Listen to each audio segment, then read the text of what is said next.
Alors, pourquoi voulons-nous concevoir cela? Je vais prendre l'exemple 2 d'un vélo évolutif. Alors, je vous explique l'idée du vélo évolutif. C'est un vélo fait pour les élèves de 6e qui va pouvoir se démonter et se monter au fur et à mesure en fonction des évolutions techniques du vélo depuis 1817, la Draisienne, jusqu'au vélo actuel, en passant par le Grand Bi, celui qui a une grande roue à l'avant et une petite roue à l'arrière, euh, les différentes Draisiennes avec des freins ou pas de freins, le vélocipède avec une roue un petit peu plus grande à l'avant et une grande à l'arrière aussi.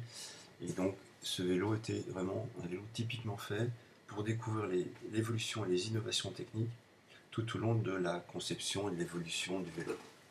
Donc voilà le schéma en question. Alors, on part d'un premier point. C'est le point qui correspondra à notre question de départ. Et on va se poser la question, de quelle manière pourrions-nous, et là la question qui se pose c'est, concevoir un vélo montrant l'évolution technique depuis les Draisiennes.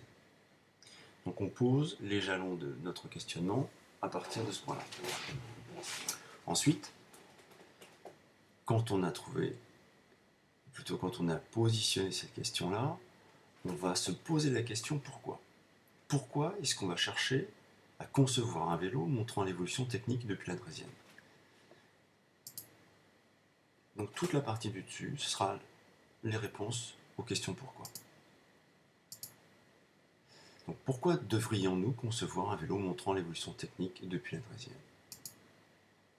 L'étape suivante sera notre réponse et elle va chercher une réponse relativement étroite par rapport à la question. Pour que les élèves de 6e apprécient mieux les cours de technologie. Alors là, on va se reposer la même question. Ou plutôt, on va essayer de se poser la question du pourquoi de cette réponse. Pourquoi devrions-nous concevoir, et pas concevoir un vélo cette fois-ci, mais pourquoi devrions-nous ou voudrions-nous que nos élèves de 6e apprécient mieux les cours de technologie?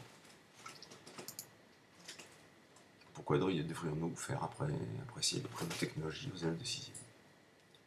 Donc on passe à l'étape suivante, qui aura une réponse un peu plus générale cette fois-ci. Pour qu'ils apprennent à réfléchir, pour appréhender des problèmes techniques. Et là on se repose des questions.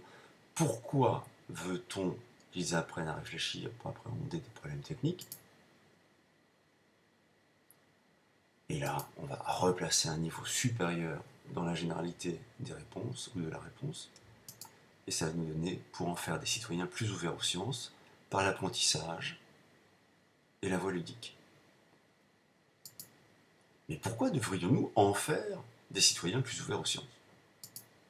Là, on va encore trouver une réponse encore plus générale et on va dire pour répondre au programme de technologie d'une manière plus accrocheuse et expérimentale.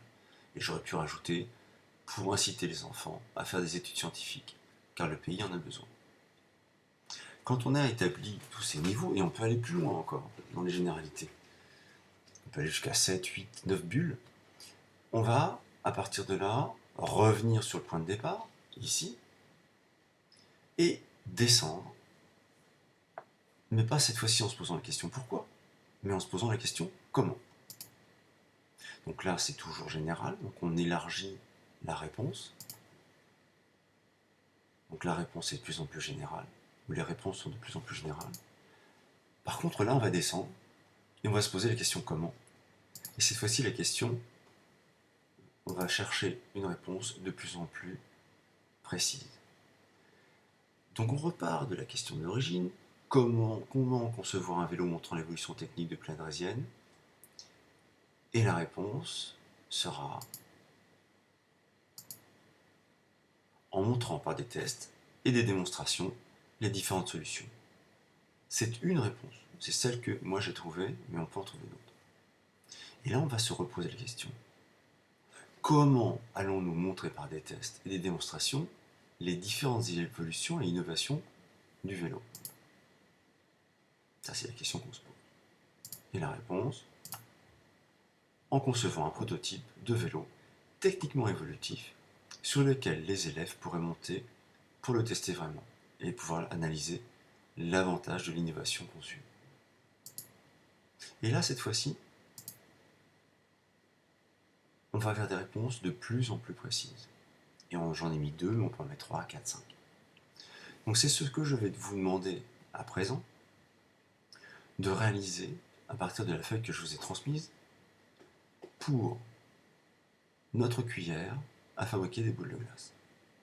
Donc vous démarrez par de quelle manière pourrions-nous concevoir une cuillère à fabriquer des boules de glace de meilleure qualité ou de techniques innovantes.